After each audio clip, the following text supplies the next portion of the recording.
Hello दोस्तों, स्वागत है आपका स्टडी नॉन स्टॉप में। दोस्तों, इस वीडियो में हम डिस्कस करेंगे 14 से 15 मई के सभी इम्पॉर्टेंट करंट अफेयर्स। और इस वीडियो के लास्ट में मैं आपसे 2 क्वेश्चंस भी पूछूंगा जिसका आंसर आपको कमेंट बॉक्स में बताना रहेगा। और आप इस वीडियो की पीडीएफ इस वीडियो के डिस्क्रिप्शन से डाउनलोड कर सकते हैं। तो चलिए शुरू करते हैं। तो पहला प्रश्न है, किस राज्य की सोहराई पेंटिंग को जीआई टैग प्रदान किया गया? तो इसका ऑप्शन बी झारखंड। तो हाल ही में झारखंड की सोहराई पेंटिंग को जीआई टैग प्रदान किया गया है। इस पेंटिंग को झारखंड के हजारीबाग जिले में स्थानीय आदिवासी महिलाओं के द्वारा बनाया जाता है। तो सोहराई पेंटिंग ये झारखंड की है और हाल ही में इसको जीआई टैग प्रदान किया गया। और तेलंगाना की तेलिया रुमाल को भी जीआई टैग प्रदान किया गया है। तेलंगाना की तेलिया रुमाल को, तो ये भी आप ध्यान रखिए, तेलंगाना की तेलिया रुमाल को जीआई टैग प्रदान किया गया। तेलिया रुमाल ये 3 रंगों से बनाई जाती है, लाल, काला और सफ़ेद। सिर्फ इन्हीं 3 रंगों का इस्तेमाल करके इस रुमाल को बनाते हैं और इसमें विभिन्न प्रकार की डिज़ाइन बनाई जाती है। तो तेलंगाना की तेलिया रुमाल को भी जीआई टैग मिला है। बात करें झारखंड की, तो इसकी राजधानी है रांची। झारखंड के मुख्यमंत्री हैं हेमंत सोरेन और झारखंड की राज्यपाल हैं द्रौपदी मुर्मू। अगला प्रश्न है, फियर ऑफ गॉड नामक पुस्तक किसने लिखी है? तो फियर ऑफ गॉड नामक पुस्तक इसको लिखा है बोमदेवरा साईं चंद्र वदन ने। बोमदेवरा साईं चंद्र वदन, इनको वधान नाम से भी जानते हैं, वधान नाम से भी इनको जानते हैं। तो बोमदेवरा साईं चंद्र वदन, इन्होंने ये बुक लिखी है फियर ऑफ गॉड। पेट्रोलियम और प्राकृतिक गैस मंत्रालय ने कच्चे तेल की कीमतों में गिरावट और कोविड-19 लॉकडाउन के कारण मौजूदा उत्पादन साझाकरण अनुबंध की समीक्षा के लिए कितने सदस्यीय विशेषज्ञ समिति का गठन किया है? तो इसका आंसर ऑप्शन सी 6। तो इस समिति में 6 सदस्यों को शामिल किया गया है। अगला प्रश्न, फीफा अंडर 17 महिला विश्व कप 2021 में कहाँ आयोजित किया जाएगा? तो फीफा अंडर 17 महिला विश्व कप 2021 में भारत में आयोजित किया जाएगा। इसका आयोजन 2020 में भारत में होना था। भारत में नवंबर 2020 में इसका आयोजन होना था, लेकिन कोविड-19 की वजह से इसको स्थगित कर दिया गया है। तो अब इसका आयोजन 2021 में होगा। 17 फरवरी से 7 मार्च तक 2021 में इसका आयोजन भारत में होगा। तो फीफा अंडर 17 महिला विश्व कप, इसका आयोजन 2021 में भारत में किया जाएगा।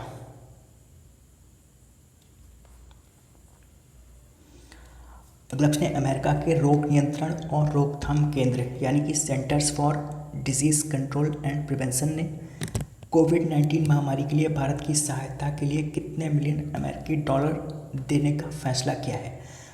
तो अमेरिका के centres for disease control and prevention ने कोविड-19 महामारी के लिए भारत की सहायता के लिए 3.6 बिलियन अमेरिकी डॉलर देने की बात कही है।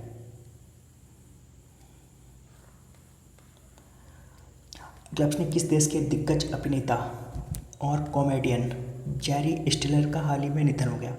तो जेरी स्टिलर ये एक अमेरिका के एक फेमस अभिनेता और कॉमेडियन थे। तो हाल ही में इनका निधन हो गया है, जेरी स्टिलर का।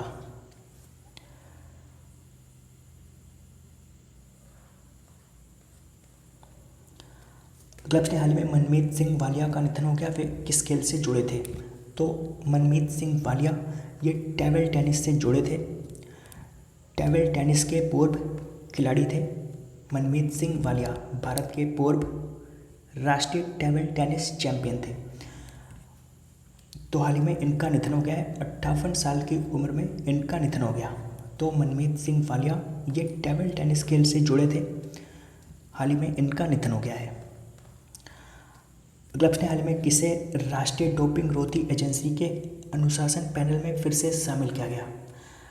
तो इसका आंसर ऑप्शन है अखिल कुमार को। अखिल कुमार ये एक मुक्केबाज है और राष्ट्रमंडल खेलों में इन्होंने स्वर्ण पदक जीता था। तो अखिल कुमार, इनको फिर से राष्ट्रीय डोपिंग रोधी एजेंसी में अनुशासन पैनल में शामिल किया गया है। अगर बात करें राष्ट्रीय डोपिंग रोधी एजेंसी की यानी कि नेशनल एंटी डोपिंग एजेंसी, तो इसका मुख्यालय है नई दिल्ली में और इसकी स्थापना 2005 में हुई थी।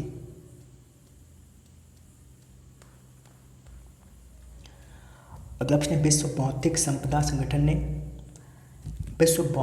संपदा संगठन के अगले महानिदेशक के रूप में किसे नियुक्त किया गया? तो इसका आंसर ऑप्शन सी डैरेन तांग को। डैरेन तांग ये सिंगापुर के हैं, तो सिंगापुर के डैरेन तांग को विश्व बौद्धिक संपदा संगठन के अगले महानिदेशक के रूप में नियुक्त किया गया है।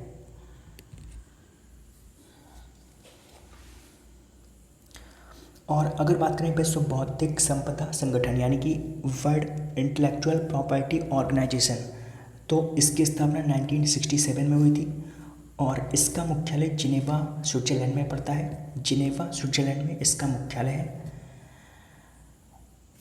और जो विश्व बौद्धिक संपदा सूचकांक 2020 जारी हुआ था उसमें भारत कौन से स्थान पर था? तो भारत था 40वें स्थान पर। विश्व बौद्धिक संपदा सूचकांक 2020 में भारत 40वें स्थान पर था और पहले स्थान पर था अमेरिका पहले स्थान पर था। और अगर बात करें विश्व बौद्धिक संपदा दिवस कब मनाया जाता है, तो आप ध्यान रखिए 26 अप्रैल को विश्व बौद्धिक संपदा दिवस मनाते हैं। अगला प्रश्न, किस एयरपोर्ट ने भारत और मध्य एशिया में सर्वश्रेष्ठ एयरपोर्ट के लिए स्काई ट्रैक्स अवार्ड 2020 जीता है? तो ये एयरपोर्ट है कैंपो गौड़ा एयरपोर्ट बेंगलुरु। तो कैंपो गौड़ा एयरपोर्ट बेंगलुरु ने भारत और मध्य एशिया में सर्वश्रेष्ठ एयरपोर्ट के लिए स्काई ट्रैक्स अवार्ड 2020 जीता है। अगला प्रश्न, न्यू डेवलपमेंट बैंक ने भारत को आपातकालीन सहायता कार्यक्रम के लिए कितने बिलियन अमेरिकी डॉलर का ऋण मंजूर किया है? तो इसका आंसर ऑप्शन सी 1 बिलियन अमेरिकी डॉलर। तो न्यू डेवलपमेंट बैंक ये भारत को आपातकालीन सहायता कार्यक्रम के लिए 1 बिलियन अमेरिकी डॉलर का ऋण प्रदान करेगा और इस ऋण का उपयोग कोविड-19 को फैलने से रोकने में किया जाएगा और कोविड-19 महामारी से होने वाले मानवीय, सामाजिक और आर्थिक नुकसान को कम करने में इस पैसे का उपयोग किया जाएगा। तो न्यू डेवलपमेंट बैंक ये भारत को 1 बिलियन अमेरिकी डॉलर का ऋण प्रदान करेगा। बात करें न्यू डेवलपमेंट बैंक की, तो इसका मुख्यालय संघाई चाइना में, चाइना के संघाई में इसका मुख्यालय है और इसके वर्तमान में अध्यक्ष हैं केवी कामत। अगला प्रश्न, विश्व आर्थिक मंच ने ग्लोबल एनर्जी ट्रांजिशन इंडेक्स, यहाँ पर ग्लोबल के बाद एनर्जी भी होगा, तो ग्लोबल एनर्जी ट्रांजिशन इंडेक्स में भारत को कौन से स्थान पर रखा है? तो इसका आंसर ऑप्शन डी 74वें स्थान पर। तो विश्व आर्थिक मंच यानी कि वर्ल्ड इकोनॉमिक फोरम ने ग्लोबल एनर्जी ट्रांजिशन इंडेक्स में भारत को 74वें स्थान पर रखा है और इसमें पहले स्थान पर है स्वीडन, दूसरे स्थान पर है स्विट्जरलैंड और तीसरे स्थान पर है फिनलैंड। तो पहले स्थान पर है स्वीडन और भारत है इसमें 74वें स्थान पर। बात करें विश्व आर्थिक मंच की यानी कि वर्ल्ड इकोनॉमिक फोरम की, तो इसका मुख्यालय है जिनेवा स्विट्जरलैंड में इसका मुख्यालय है और वर्तमान में इसके अध्यक्ष हैं क्लाउस श्वाब। दोस्तों आज आपके लिए पहला प्रश्न है, अंतर्राष्ट्रीय नर्स दिवस प्रत्येक वर्ष किस दिन मनाया जाता है?